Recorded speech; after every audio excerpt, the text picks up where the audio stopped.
Après le succès des 2 premières éditions, je suis ravie de t'annoncer que le sommet des professionnels du bien-être mieux-être revient dès les 26 et 27 septembre prochains. Réserve tout de suite ces 2 dates dans ton calendrier, car ces 2 jours promettent d'être riches en apprentissage, en conseils et en inspiration. Accessible en direct depuis le confort de ton canapé, rejoins-nous pour des conférences et des ateliers animés par des dizaines et des dizaines d'experts qui partageront avec toi leurs meilleurs conseils et stratégies pour développer ton activité bien-être mieux-être. Que tu sois au début de ton aventure ou bien déjà installé, le sommet est entièrement conçu pour te soutenir et t'aider à propulser ton activité vers de nouveaux horizons. Nous avons concocté un programme varié et enrichissant, couvrant des thématiques essentielles pour ton développement professionnel.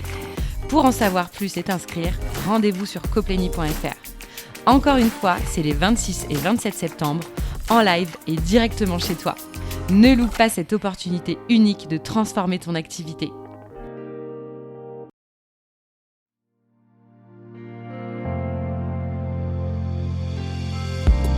Je veux vivre pleinement de mon activité. Je veux être libre.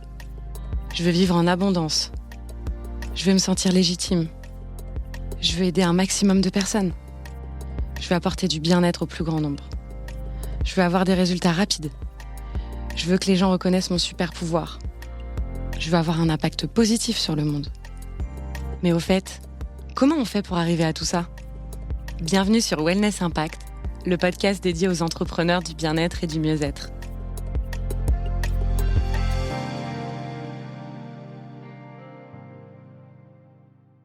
Salut les amis, ici Léa, votre hôte du podcast Wellness Impact.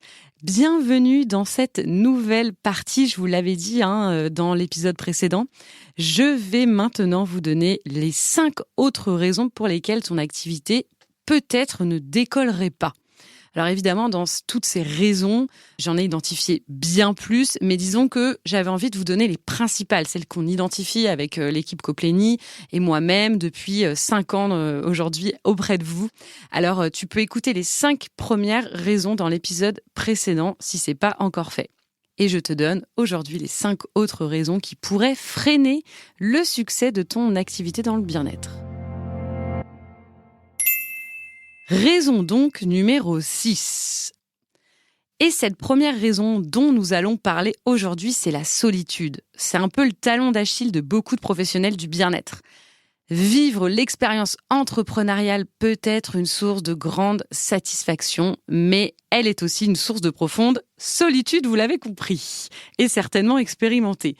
L'entrepreneuriat, c'est souvent idéalisé, on va pas se mentir, et ce n'est qu'une fois plongé dans l'aventure qu'on réalise à quel point c'est exigeant. Se lancer dans l'entrepreneuriat, ça implique de gérer plusieurs aspects. La compta, le marketing, la prospection et bien plus encore. Alors parfois, notre entourage ne comprend pas toujours nos choix et les difficultés qu'on peut traverser. C'est une expérience que j'ai vécue et que je vis encore aujourd'hui, je vous le cache pas. Pourtant, sans soutien et encouragement, il est facile de se laisser submerger par les difficultés et de perdre de vue ses objectifs. Donc la solitude dont je parle ici, c'est pas simplement le fait de ne pas être entouré par les proches, mais plutôt la solitude ressentie lorsqu'on porte seul la responsabilité de son entreprise. Ce sentiment de devoir tout gérer seul, de prendre toutes les décisions sans avis externe, ça peut devenir écrasant, ça peut devenir éreintant. Ça peut mener à un épuisement émotionnel où chaque problème semble plus grand et chaque succès moins célébré. La solitude entrepreneuriale, c'est aussi l'absence d'une communauté de soutien qui comprend les spécificités de ton parcours professionnel et qui peut offrir des conseils avisés ou simplement une écoute empathique. T'auras beau te confier à ta famille ou à tes amis, ils ne comprendront pas forcément la portée de tes soucis ni même ta réalité. Les salariés ne comprennent pas les entrepreneurs. C'est un peu dur de dire ça comme ça, mais c'est une réalité que beaucoup partagent. Sur le long terme, ça peut devenir problématique pour ton activité. Parce que tu risques de manquer de motivation, de ressentir un épuisement autant professionnel que physique ou mental. Pire encore, tu risques d'être freiné dans ton ascension ou d'arrêter. Et oui, sans échange avec les autres, tu ne partages pas tes expériences et tu ne profites pas de celles de tes pairs. Alors la conséquence, à mon avis, tu l'as compris, tu n'innoves pas et tu ne développes pas ton activité. Moi, je vais te dire, j'ai expérimenté les deux. Avoir un bureau dans un lieu partagé avec d'autres entrepreneurs et travailler tous les jours de chez moi. Il n'y a pas photo sur la motivation. Tu l'auras donc compris, il est important de sortir de cet isolement. Et pour ça, je te conseille en premier lieu de participer à des événements, des conférences, des ateliers du bien-être. Ça va te permettre de rencontrer d'autres professionnels, d'autres entrepreneurs, d'autres horizons aussi. Cherche des événements dans ta région ou en ligne et n'hésite pas à y participer activement. Par exemple, essaye de te fixer un objectif de parler à au moins 3 nouvelles personnes à chaque événement. Tu peux aussi rejoindre des groupes en ligne ou en personne pour échanger avec d'autres qui te fourniront le soutien dont tu as besoin. C'est d'ailleurs pour cette raison que chez Coplenny, on a créé la WIA, la Wellness Impact Academy, qui est une communauté qui regroupe différents entrepreneurs du bien-être et du mieux-être et surtout un accompagnement collectif et individuel. Alors, accompagnement, partage, conseils, discussion, tu trouveras tout ce qu'il te faut pour développer ton activité et surtout combattre cette fichue solitude. Petit conseil, privilégie le présentiel. Il n'y a pas que le digital dans la vie. Donc, organise-toi des déj, des cafés, etc. Mets-toi des objectifs, comme je le disais tout à l'heure. Par exemple, un déj par semaine avec un entrepreneur de ton secteur ou pas. Ce sera aussi l'occasion pour toi de te décharger de la pression, d'écouter aussi les histoires des autres ou tout simplement de te changer les idées. Dernier conseil, trouver un mentor, un coach, une coach peut t'aider à tisser des liens et à bénéficier de conseils précieux. Un mentor ou un coach expérimenté peut te fournir une perspective extérieure sur tes défis et tes opportunités. Ne l'oublie pas, ça peut également t'aider à fixer des objectifs clairs, réalisables, un bon business model, te guider dans tes moments de doute ou de difficulté. Tu vas bénéficier non seulement de conseils pratiques et stratégiques, mais aussi d'un soutien émotionnel et d'une motivation constante. En plus, un mentor ou un coach peut t'introduire à un réseau aussi plus large de professionnels, t'offrant ainsi de nouvelles opportunités de collaboration et d'apprentissage. Allez, un tout dernier conseil sur ce problème identifié de la solitude. Ne compte que sur toi-même. Ça, c'est la technique que j'ai adoptée. Alors tu vas me dire, mais je pensais qu'il fallait s'entourer et sortir de la solitude. Si, bien sûr. Mais ce que je veux dire, c'est que tu dois te dire que c'est toi la capitaine de ton navire. C'est toi qui te connais le mieux et qui connais le mieux ton entreprise, ton objectif et tes projets. Quand tu ne comptes que sur toi, tu diminues les attentes que tu as vis-à-vis de ton entourage et par la même occasion, tu fais retomber la pression que tu as sur les épaules. Parce que tu sais qu'il n'y a que toi sur le bateau.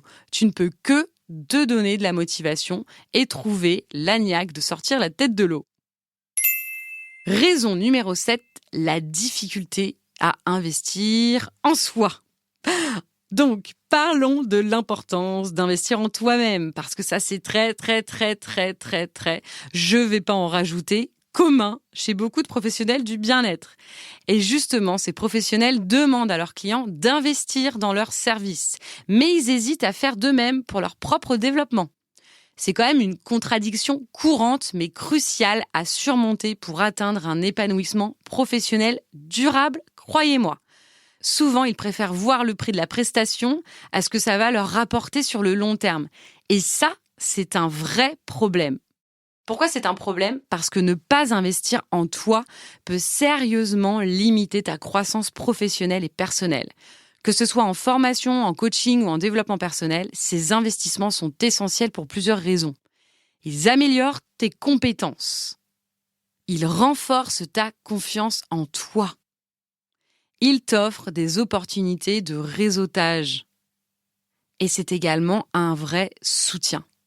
Alors, je vais revenir un petit peu sur tout ça.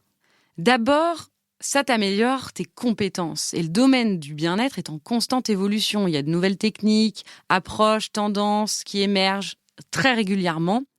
Et en investissement dans tes formations continues, tu peux non seulement améliorer tes compétences existantes, mais aussi en acquérir de nouvelles. Et ça te permet de rester compétitive et de proposer à tes clients des services de qualité supérieure. Participer à des formations et à des ateliers te permet aussi de rester à jour avec les dernières tendances et innovations, par exemple. Comme ça, tu peux adapter tes services pour mieux répondre aux besoins et aux désirs de ta clientèle. En investissant sur toi, tu te donnes un avantage concurrentiel également. Il renforce la confiance en toi. L'investissement en toi-même renforce ta confiance en tes compétences et en ta valeur. Lorsque tu sais que tu es bien formé et à jour, tu te sens plus assuré dans ton travail. Cette confiance, elle va se refléter dans la manière dont tu interagis avec tes clients, dont tu présentes tes services et dont tu gères les défis professionnels. Il t'offre des opportunités de réseautage, je le disais. Les formations et les événements professionnels sont aussi des occasions précieuses pour rencontrer d'autres professionnels du bien-être ou du mieux-être. Et ces interactions peuvent mener à des partenariats, des collaborations, des échanges pratiques, etc. J'en parlais juste avant.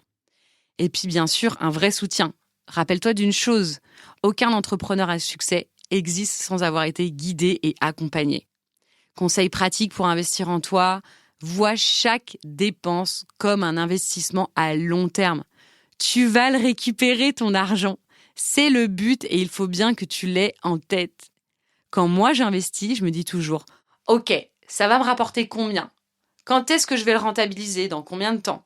Adopte une perspective à long terme lorsque tu envisages d'investir sur toi, que ce soit sur des formations, des coachings, etc. Chaque euro dépensé pour une formation, un accompagnement et même un service pour prendre soin de toi aussi est une contribution à ton développement futur. Donc plutôt que de voir ça comme une dépense immédiate, considère les bénéfices à long terme pour ta carrière. Donc, je te conseille de planifier à l'avance ton budget formation et accompagnement pour mieux gérer tes finances et t'assurer que tu ne négliges pas cet aspect crucial de ton développement pro. Alors là, j'entends déjà des « mais j'ai pas d'argent, donc comment j'investis ?» Trouve des solutions. Amis, proches, prêts bancaires, il y a plein de solutions. Comment font les autres ? Et comment moi j'ai fait ? Crois-moi, j'ai investi plus de 80 000 € dans ma réussite et c'est pas fini. Et ils n'étaient pas sur mon compte en banque.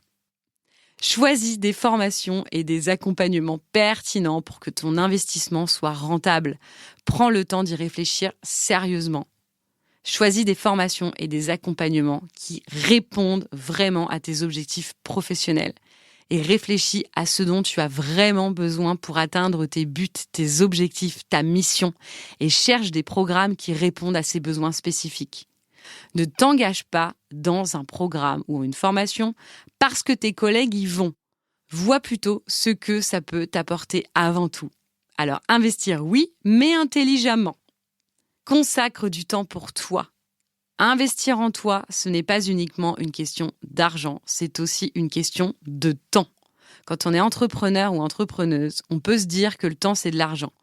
Mais il est tout aussi important de reconnaître que le temps consacré à prendre soin de toi-même est un investissement non négligeable dans ton bien-être et ta réussite professionnelle à long terme.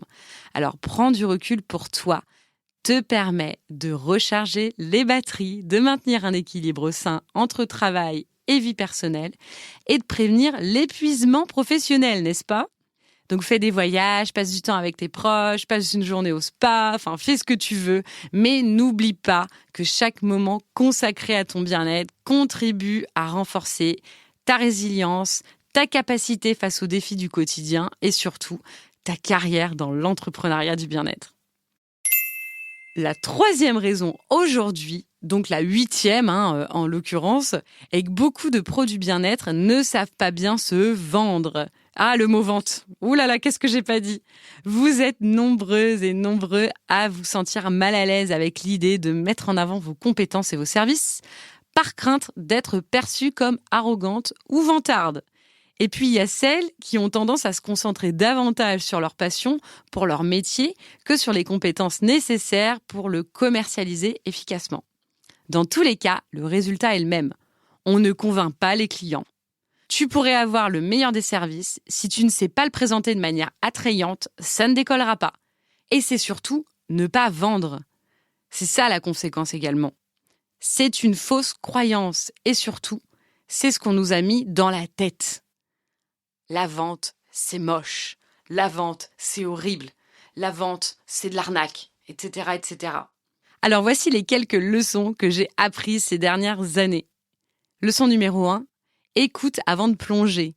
La première règle d'or pour bien vendre, c'est d'écouter activement les histoires de tes clients. sont importants, vraiment importants. Et ils sont plus importants que les nôtres à ce moment-là. Donc entendre les besoins, comprendre les préoccupations, leur psychologie et véritablement connecter avec ton client potentiel. Des fois, un simple moment de silence peut en dire plus que des tonnes de mots qui seront quasi inutiles. La leçon numéro 2, c'est la beauté du non forcé.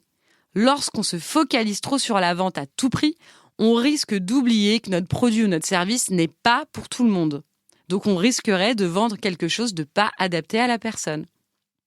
Ne pas vendre peut être une déclaration puissante de respect envers notre client.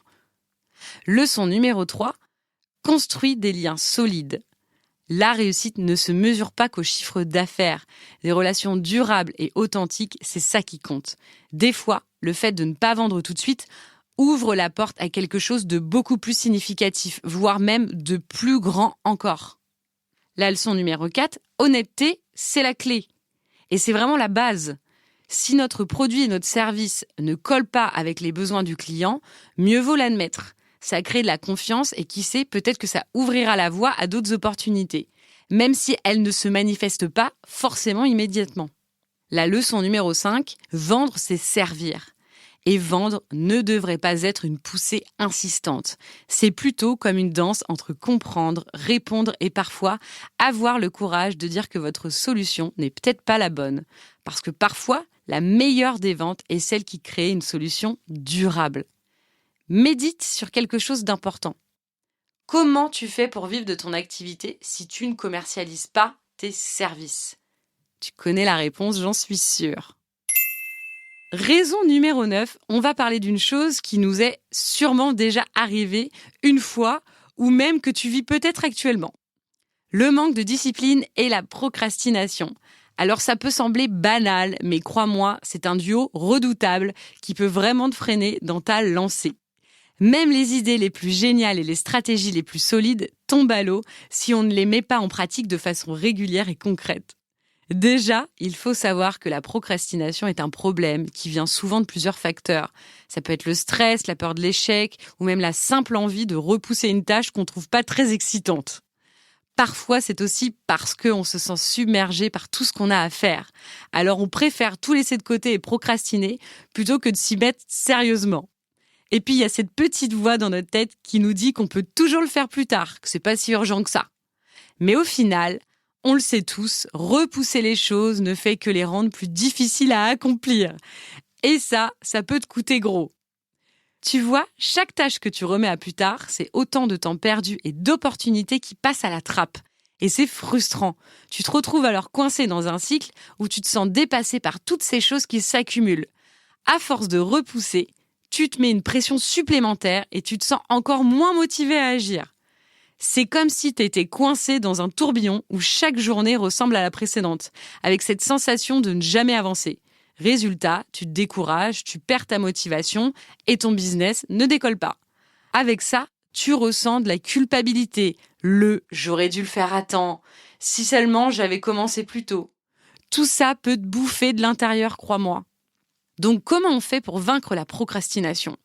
Eh bien, ça demande un peu de travail, mais c'est tout à fait possible.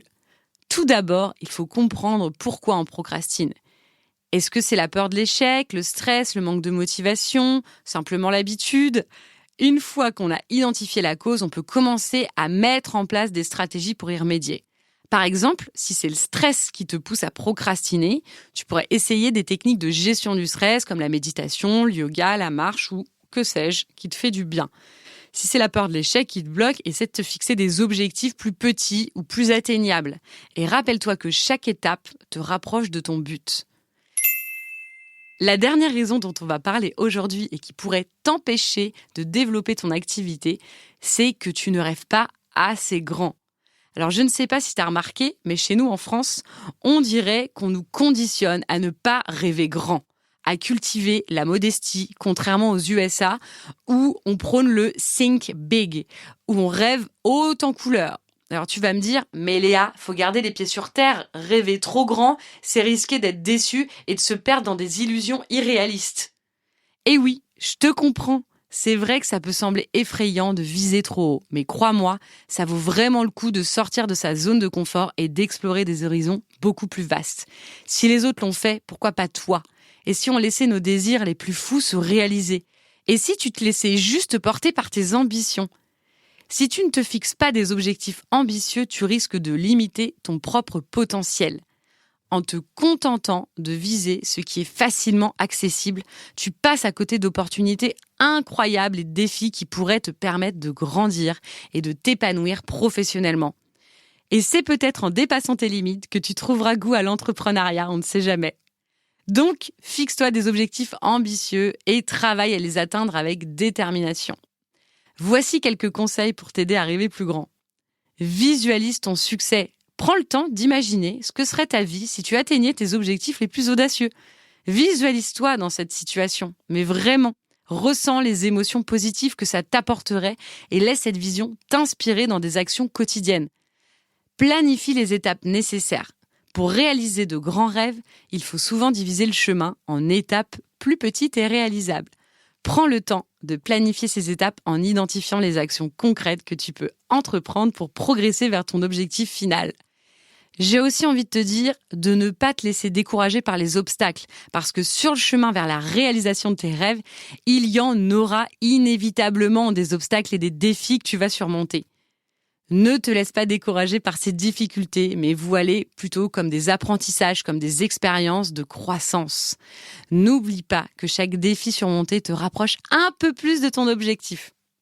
Reste flexible et adaptable. Parfois, les opportunités se présentent de manière inattendue ou le chemin vers tes rêves peut prendre des tournures imprévues. Sois prête à ajuster tes plans et à saisir les occasions qui se présentent. Donc voilà, rêve grand, fixe des objectifs ambitieux et travaille dur pour les atteindre. Ne te sous-estime jamais et n'aie pas peur de viser haut. Avec une vision claire, une stratégie bien ficelée et une attitude positive, tu es capable de transformer tes rêves en réalité, je te le dis. Alors, lance-toi! J'espère que ces raisons et ces conseils ont pu t'éclairer. Je te souhaite une belle journée ou soirée. Je ne sais pas à quelle heure tu vas m'écouter. Si cet épisode t'a plu, n'hésite pas à laisser un avis avec les petites étoiles sur Apple Podcast ou Spotify. Et moi, je te dis à dans 15 jours pour un nouvel épisode avec une invitée cette fois. À bientôt! Merci d'avoir écouté cet épisode. J'espère qu'il saura t'aider et t'éclairer. N'hésite pas à le diffuser à un maximum de personnes. Et n'oublie pas de t'abonner sur mon compte Instagram, lea.misspoulet. À bientôt!